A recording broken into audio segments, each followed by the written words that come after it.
Bonjour tout le monde, bonjour tout le monde, bonjour tout le monde. Une petite absence car j'étais pas très bien, j'étais malade. Et ça va un peu mieux, c'est pas complètement sain, c'est encore des petits soucis de calcul. C'est très embêtant au niveau des reins. Bon, bref, il faut faire avec. Euh, j'ai un traitement, j'espère que ça va fonctionner. Voilà, parce que j'ai un souci, je vous en avais parlé, j'ai une petite insuffisance rénale, voire même une moyenne insuffisance rénale. Quelquefois, j'ai des calculs qui se forment et je suis obligé de prendre un traitement voilà, pour essayer de résorber le problème. Donc c'est assez embêtant, ça fait souffrir énormément. Vous imaginez bien un calcul dans les reins ou même à la sortie des reins de l'urètre, bonjour les dégâts. Bon, il faut faire avec, qu'est-ce que vous voulez que je dise, on ne veut pas m'opérer, parce que sinon je perds mon rein. Voilà, toujours des soucis dans la vie, de toute façon, il ne faut pas rêver. Voilà, et ben, je viens prendre un petit peu de votre nouvelle. Voilà, le monde est un peu plus fou chaque jour. On constate pas mal de choses. Maintenant, les petits tests rectonium en Chine et puis en Europe, je crois qu'ils veulent le mettre en place aussi, je sais plus où.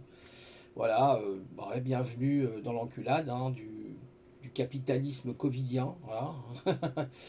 Bien sûr, on a des dirigeants tous corrompus les uns comme les autres. Il ne faut pas donner l'aval à ces gens-là. Moi, je vois des gens qui leur donnent l'aval. Bah non, on ne donne pas l'aval à ces gens-là, je suis désolé. Même si c'est des soi-disant personnages intelligents, avec des QI au-dessus de la moyenne, sauf qu'ils sont psychopathes. Et c'est là que ça pose un énorme problème. Ceci dit, ben, quoi dire de plus. Ouais, voilà, enfin, que les choses vont. Alors, on empêche les gens de prendre l'ivermectine, je crois, qui est un traitement intéressant, une forme de trithérapie, justement pour le Covid. Des variantes n'arrêtent pas d'arriver. Voilà, sans arrêt, sans arrêt. Il y a eu une annonce du CNRS, je vous en avais parlé déjà, je crois, dans une. Je fais un petit peu des news aujourd'hui, vite fait, comme ça, quelques news qui me viennent à l'esprit là. Peut-être que j'en oublierai certaines, bon, c'est pas grave. Et il y avait, je sais plus ce que je vous disais d'ailleurs.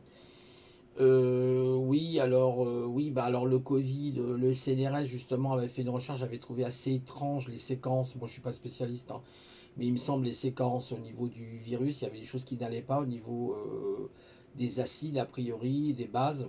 Il y avait un truc qui n'allait pas et on aurait appris que bah, ce virus a bien été manipulé génétiquement, fabriqué en laboratoire et ce n'est pas, comme on dit, une zoonose, c'est-à-dire une transmission entre l'animal et l'homme. Vous voyez, comme d'habitude, on raconte pas mal de conneries. Donc maintenant, on a la preuve que ça s'est échappé soit du laboratoire, soit ça a été fait volontairement. Après, ça peut être voilà, un problème qu'il y a eu, ça s'est échappé, puis voilà. Mais bon, je doute un petit peu. J'ai quand même des... Voilà, vu ce que généralement les mondialistes prévoient pour l'humanité, ça me paraîtrait un petit peu étrange que ça soit échappé comme ça du laboratoire, bouffe, par petite baguette magique, bouffe, voilà. Non, on est dans le délire, là je l'avais déjà dit, l'antre de la folie de John Carpenter, on est dedans, il n'y a pas de problème, ça. Et vous allez voir que plus ça va aller, plus ça va être pire. Voilà, moi je vous annonce le pire. Je ne veux pas être pessimiste, mais je vous annonce le pire.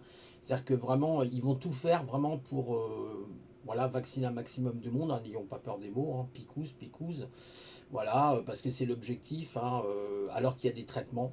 On sait très bien, il y avait déjà le traitement de Didier Raoult qu'on a complètement discriminé, alors qu'en réalité, bah, il s'est super bien défendu, d'ailleurs, Didier Raoult. D'ailleurs, j'ai son livre, là, il y a un livre à lui là, que j'ai, là, qui a l'air pas mal du tout, où il explique que en fait, la science, c'est comme un sport de combat. C'est vrai que la science, c'est un petit peu comme les sports de combat, ça demande toujours à être combatif pour trouver les meilleures recettes au monde, on va dire. Et voilà, on en est là, on discrimine un grand professeur, qui est quand même, je crois, numéro 3 ou numéro 4 mondial, Didier Raoult, c'est quand même pas n'importe qui, même si après, on n'est pas forcément... Bon, moi, je suis pas un pro allopathique, ceci dit, s'il peut aider des gens, tant mieux, c'est ce qu'il faut, il nous faut aussi l'allopathie, faut pas... voilà, il faut pas cracher dessus, comme l'ivermectine, voilà, il y a des choses quand même importantes.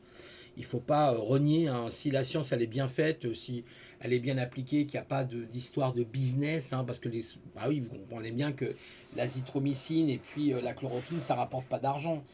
C'est pour ça qu'on a eu le Remdesivir, le scandale du Remdesivir, mais on continue encore, c'est pas grave.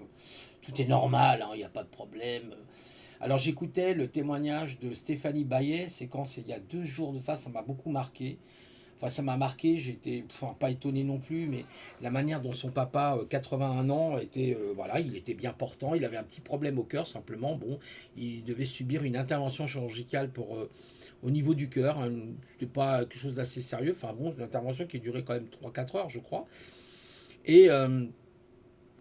et puis, a priori, ensuite, ils lui ont dit, bon, bah voilà, il faut vous mettre en repos, donc dans une chambre et tout ça. Et puis, il a fini par mourir du Covid. Attendez, excusez-moi, quoi? Je comprends pas là. Il est mort du Covid, donc il a dû choper le Covid à l'hôpital, super, génial. Vous savez, c'est comme le staphylocoque doré, hein, comme toutes ces cochonneries que vous chopez à l'hôpital en général. Il faut faire super gaffe. Parce qu'il n'y a pas forcément d'hygiène, c'est mal aéré, voilà, les poignées de porte, on ne les met pas en cuivre. Par exemple, je sais qu'en Allemagne, ils mettent des poignées en cuivre, ou en Angleterre, pour éviter justement ce fameux staphylocoque, hein. Ça, enfin, ça évite, du moins ça protège mieux du staphylocoque, en tout cas ça l'évite peut-être pas à 100%, mais grâce aux poignées en cuivre, ben, ça permet de, effectivement, d'éviter quand même ce genre de problématique. Donc rien n'est fait, hein, comme d'habitude. De toute façon, les hôpitaux ferment, hein, vous avez vu les lits, on ferme les lits, etc. Et puis on nous dit, monsieur Véran, Varan, oui, Véran, ah, je sais plus. Bref, qui nous dit, oui, bah écoutez, voilà, restez calme, il n'y a pas de problème, nous avons la situation en main, vous en faites pas, nous on tient tout en main, il y a pas de souci. Bon. On voit le nombre de mensonges, hein, qui ont été racontés par rapport au Covid. C'est pareil, beaucoup de mensonges ont été racontés évidemment sur les chiffres. On a trafiqué les chiffres, les statistiques. Vous allez sur tout simplement Sentinelle, hein, vous faites Sentinelle info, hein, dans Sentinelle, voilà, Sentinelle, vous mettez Sentinelle grippe par exemple ou Covid-19, hein. Et puis là vous allez voir que en fait vous verrez la carte de France et puis là vous serez étonné, vous dites tiens, il n'y a pas de grippe cette année. Vous n'avez pas remarqué qu'il n'y avait pas eu de grippe cette année? Non, la grippe, elle est passée à la trappe. Ah, peut-être parce qu'ils mettent plus de... Ah, tiens. Ah, bah peut-être l'explication, ça serait pas... Ah, l'explication, ça viendrait pas des chemtrails par hasard? Ah, tiens. C'est possible, hein, que tous ces virus grippaux qu'on a chaque année viennent peut-être des épandages, hein. Mais comme il y a le virus Covid-19, on n'a plus besoin d'épandages, ou très peu, ou si peu. Alors ça dépend après des régions, je dis pas ça pour tout le monde, hein, évidemment. Il y en a encore sûrement, j'imagine. Enfin, moi, j'en vois plus beaucoup, en tout cas. Enfin, le ciel est tellement gris, remarquez, on voit plus rien. On n'a même plus de soleil maintenant, hein. Voilà, donc voilà où c'est qu'on en est. Donc, hein, je divague, enfin, je m'épargne, je m'étale un peu, excusez-moi, comme d'habitude, hein, j'ai tendance à vite changer de fréquence, pour dire qu'on nous prend vraiment pour des dindons. Enfin, pour ceux qui veulent se faire prendre pour des dindons, ça les regarde, c'est leur problème. Moi, j'en ai plus rien à foutre des gens. Les gens font ce qu'ils veulent, mais alors vraiment, j'en ai rien à cirer. Et en fait, on en est à des situations complètement exubérantes, quoi. Vraiment exubérantes, quoi. On est dans du délire, mais total, quoi. Voilà. Et on n'a pas tout vu, voilà, parce que c'est le monde, hein, c'est ce monde d'Anou, là, tout simplement. C'est lui qui dirige la planète, hein, voilà, depuis sa planète, hein, Saturne, là-bas, là, hein. Il donne des ordres, là, et puis, voilà, il y a ces sbires qui sont là, qui sont au service, ces petits sbires d'hybrides reptiliens, là, qui sont à la tête du pouvoir. Qu'est-ce que vous croyez? Vous croyez quoi, là, tous ces pédophiles, tous ces gens-là, là, qu'est-ce que vous croyez qu'ils sont? Vous croyez que c'est des humains, ces gens-là? Laissez-moi rire, laissez-moi rigoler, il faudra peut-être ouvrir un peu vos yeux, quoi, voilà. Il faudra peut-être que les gens ils ouvrent un peu leurs yeux, hein. Après, on traite les gens de fous. Ouais, qu'est-ce que tu racontes comme délire? Bah, il faut faire des recherches, hein, voilà, il faut faire des recherches sérieuses. Voilà, et faire des recherches, il y a des choses, voilà, quand même qui nous dépassent, hein, qui vont au-delà même de nos concepts, quoi. On n'a pas la réponse à tout, hein, voilà, hein. On n'a pas la réponse à tout. Et l'humain se croit seul sur sa petite planète, ou peut-être ailleurs dans l'univers, vous savez. Moi, je suis le seul humain qui existe sur la planète Terre. Vous comprenez, il y a des milliards de galaxies, mais je suis le seul, vous voyez. Hein, voilà, voilà, la théorie de Fermi, je ne sais pas si vous connaissez. Enfin, la théorie, il y a même un concept que m'avait donné, je me rappelle, une personne, bah, c'est Arsenion qui m'avait dit ça. C'était assez intéressant, j'avais beaucoup apprécié, je vous en ai déjà parlé d'ailleurs. C'est l'histoire de prendre un seau, puis vous allez, un seau, hein, même pas un verre, hein, enfin vous prenez un verre si vous voulez, mais et puis vous prenez de l'eau au hasard dans l'océan comme ça, puis vous allez voir si vous allez avoir un poisson. Bah non, vous allez dire, bah non, j'ai pas de poisson. Bah non, j'ai pas de poisson. Peut-être vous allez avoir, oui, c'est même certain, vous allez avoir du plancton, peut-être des crevettes, éventuellement avec un petit peu de chance, vous aurez chopé une crevette. Et alors, est-ce que ça veut dire que dans l'océan, il n'y a pas de poisson pour autant? Voilà, donc vous voyez, ça c'est la théorie de Fermi. Enfin, c'est un exemple, hein, de cette fameuse théorie que les probabilités, oui, qu'il existe quelque chose, bien sûr, c'est tout à fait probable. Voilà, faut arrêter de se prendre pour le centre de l'univers, ça me fait toujours rigoler les êtres humains là. Sachant qu'il y a des croisements, hein, voilà, je vous en parle même pas, hein, parce que bonjour les dégâts. Voilà, alors je voulais vous donner une petite info différente, un peu plus humoristique. Vous avez la chaîne, je crois, de... Comment il s'appelle Je crois, c'est Sébastien Recchia. Je vous mettrai le lien, vous allez voir. Il faut lui faire de la pub, il est super.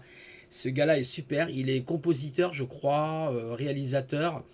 Et chaque jour, il fait un petit épisode. Là, on en est à l'épisode 31 qui s'appelle Rester couché. Alors, écoutez-le, vous allez voir, vous allez vraiment rire, vraiment sympa. C'est des petites capsules qui durent 5 minutes, au maximum 10 minutes, mais c'est très rare. Là, il est à 9 minutes 40. Généralement, c'est plutôt 6 minutes, 7 minutes. Ça dure pas, peu de temps. Il est moins bavard que moi, justement. Mais il va vous en dire long en blaguant. C'est génial ce qu'il dit. C'est tellement bourré de vérité.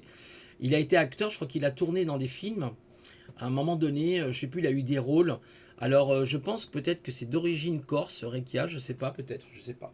En tout cas, bravo à lui, et puis n'hésitez pas à vous abonner à sa chaîne, hein, je fais de la pub pour lui, parce qu'il est vraiment sympa, il me fait rire, d'ailleurs je vais mettre un pouce, il est assez rigolo, et il nous montre bien la situation risible dans laquelle nous sommes, ridicule. C'est pour ça qu'il dit restez couché, hein, parce que voilà, surtout vous ne levez pas, restez dans votre lit, voilà, enfin moi je suis resté dans mon lit pendant un jour, là, parce que j'étais vraiment pas bien.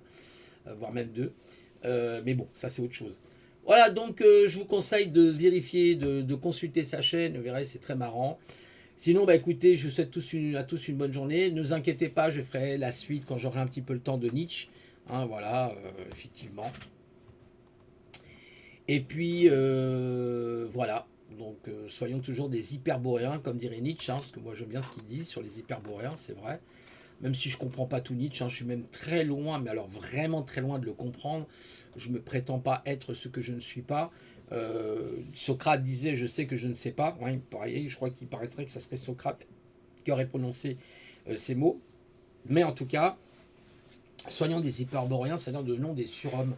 N'ayons pas peur, il faut aller de l'avant et faites votre vie. Voilà, si vous avez envie de réaliser une entreprise ou autre sur internet ou n'importe quoi, n'hésitez pas.